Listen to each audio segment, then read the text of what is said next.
귀엽고 깜찍하고 발랄하고 쓰리고 뉴스 자키 김영민 아나운서와 영민한 뉴스 함께합니다. 어서 오세요. 네, 안녕하세요. 오늘 얼굴이 밝아요. 네, 역시 한 주의 시작은 뉴스 파이팅이죠.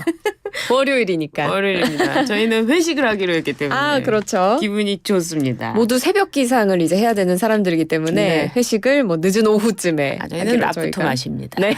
네, 알겠습니다. 그리고 PD님이 죄송합니다. PD님이 얼굴이 안 좋아지고 있어요.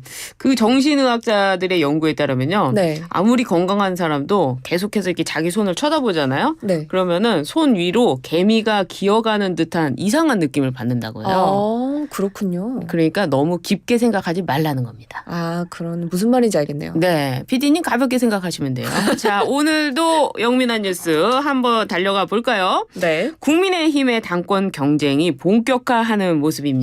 이번 전당대회는 4파전 구도로 치러지게 됐어요. 네. 흥행 성공입니까?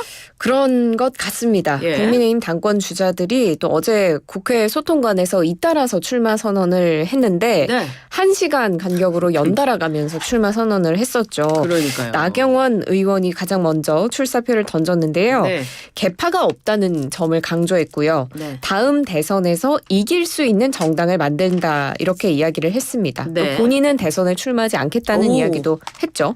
그리고 그 뒤를 한동훈 전 위원장이 이었습니다. 네. 총선 패배의 경험을 변화와 승리, 정권 재창출의 토양으로 삼겠다라면서 수평적인 당정 관계를 재정립하겠다고 했습니다. 예. 또 마지막으로 원희룡 전 국토교통부 장관 당정 일체를 다시 한번 강조했습니다. 오. 레드팀을 꾸리고 당심과 민심을 대통령께 가감없이 전달하겠다라는 네. 입장을 밝혔고요.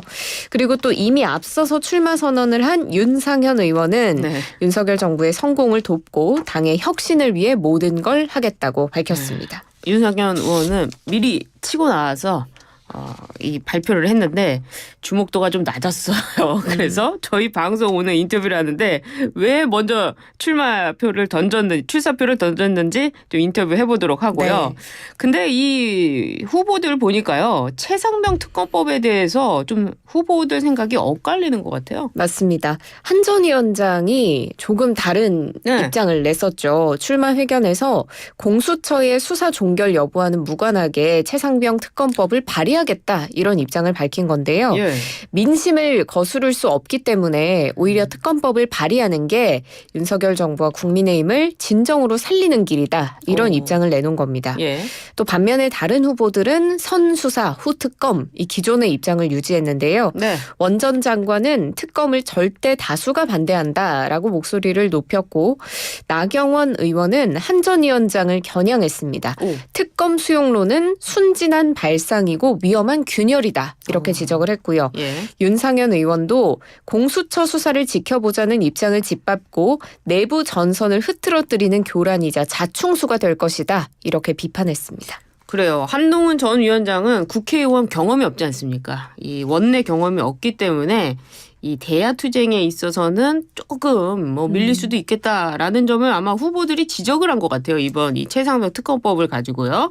대통령실에서도 입장을 냈어요. 네, 맞습니다. 극단적인 여소야대 예. 상황에서 다양한 진단과 해법이 있을 수 있다면서 이 국민의힘의 대표가 되겠다고 전당대회에 출마한 후보들이 이 당원들의 마음과 또 국민의 선택을 얻기 위해서 포부와 소신을 밝혔고 치열한 논쟁도 있을 것이다. 네. 이렇게 평가를 했습니다. 그래서 대통령실은 당원과 국민의 선택을 기다리고 있다면서 네. 이 전당대회 결과로 나타나는 당원과 국민의 명령에 충실하게 따르겠다 이런 입장을 밝혔습니다. 벌써부터 국민의힘 전당대회 흥행이 조금은 되는 것 같습니다. 하여튼 이 소식 또 전당대회까지 계속 전해드려야 되겠네요. 네. 예, 지난주 국회 법사위에서 최상병 특검법 입법 청문회가 진행이 됐습니다. 민주당 의원들, 야당 의원들만 참여를 했죠? 네. 어떻게 의혹들이 규명이 됐습니까? 좀 살펴보겠습니다. 네. 지난 21일에 법사위 전체 회의에서 입법 청문회가 진행이 됐는데요. 이 최상병 사망 수사 외압 의혹의 핵심 관계자들이 출석했습니다. 네. 먼저 이종섭 전 국방부 장관은 이 해병대 수사단의 수사 결과 이첩 사실을 사실을 윤 대통령에게 보고한 적이 없다라고 부인하면서 네. 이첩 보류는 자신의 결정이었다라고 강조를 했고요. 그런데 반면에 신범철 당시 국방부 차관이 이 청문회에서 네. 국방부 이 수사 기록 회수 전에 윤 대통령과 통화를 한 기록이 있다라는 질의를 받고 그 통화는 회수에 관련한 거고 이렇게 답변을 했습니다. 그래서 이 통화가 결국 회수와 관련한 것이었다 이런 취지로 받아들여져서 논란이 됐는데요. 하지만 신 전 차관은 이게 통화 내용을 뜻한 게 아니라 통화 시점이 그 기록을 회수한 날이었다 이런 의미였다. 네. 이렇게 좀 해명도 했습니다. 복잡하네요. 네, 청문회에서 이종섭 전 국방부 장관 또 신범철 전 국방부 차관과 임성근 전 해병대 1사단장 모두 증인 선서를 거부해서 또 파정이 일기도 했고요. 네. 그리고 또 증인으로 참석한 이시원 전 대통령실 공직기강 비서관이 계속 증언을 거부하자 불성실한 답변을 반복했다라는 이유로 정청래 법사위원장이 10분간 퇴장시키는 일도 있었습니다. 그래요. 그런데 그 많은 시청자분들이 이 모습을 보면서 정청래 법사위원장이 좀 편향적으로 진행한 거 아니냐. 또 추경호 원내대표는 해당 청문회를 광란의 무법지대였다. 이렇게 또 입장문까지 내고 비판을 했습니다. 어떻게 된 상황입니까? 네, 추경호 원내대표가 어제 입장문을 냈습니다. 네. 말씀하신 것처럼 지난 금요일 회의장이 광란의 무법지대였다 이렇게 평가를 하면서 이미 공수처가 수사 중인 사건의 참고인을 불러서 온갖 모욕과 협박, 조롱을 일삼고 법사위원장은 윽박지르면서 회의장 퇴장 명령도 했다.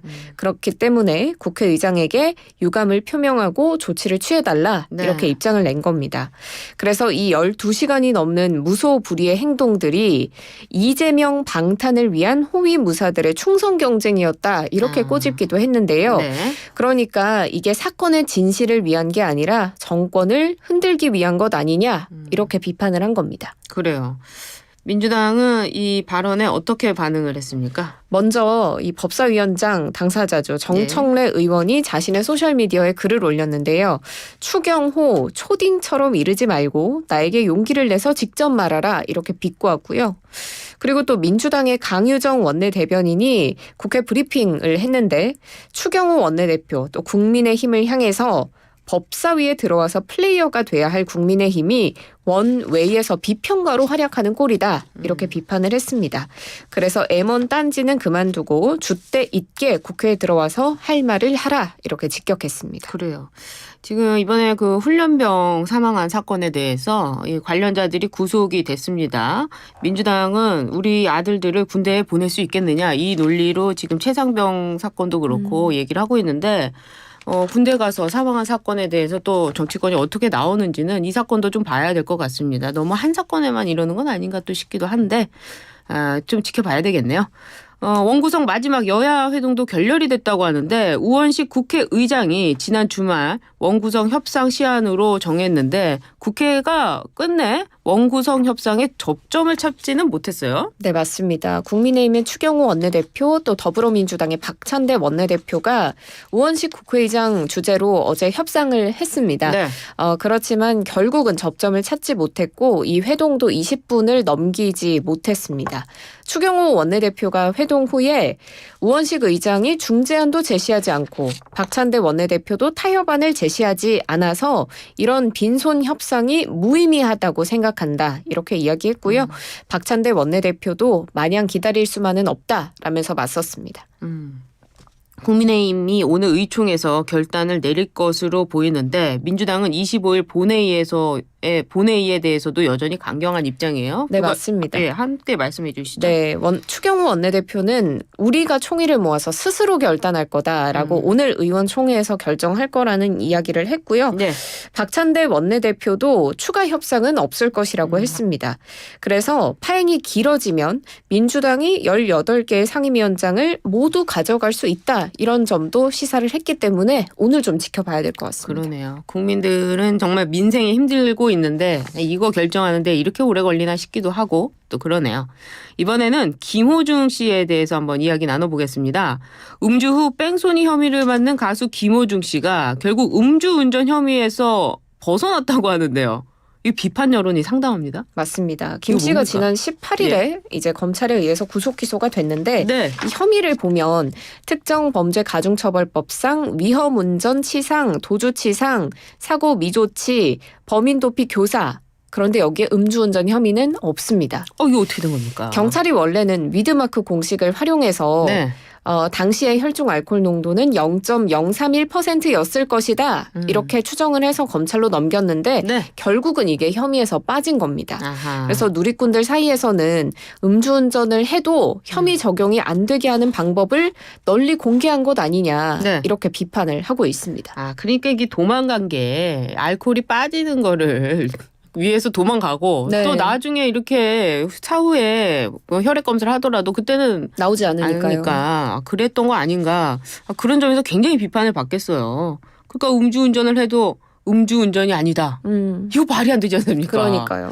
그래서 법안이 발의됐다고 하던데요? 네, 맞습니다. 22대 국회가 개원한 직후에 김호중 방지법으로 오. 불리는 도로교통법 개정안 2건이 발의가 됐는데 네. 비슷한 내용이기는 합니다. 예. 민형배 의원이 대표 발의한 개정안을 보면 음주운전이 들통날 상황에 급하게 술을 찾아 마시는 이런 행동을 하면 5년 이하의 징역, 2천만 원 이하의 벌금에 처하도록 했고요. 네. 그리고 신영대 의원 개정안에도 이렇게 음주 측정을 곤란하게 추가 음주를 하게 되면 2년 이상 5년 이하의 징역, 1,000만 원 이상 2천만 원 이하의 벌금에 처한다. 이렇게 명시하고 있습니다.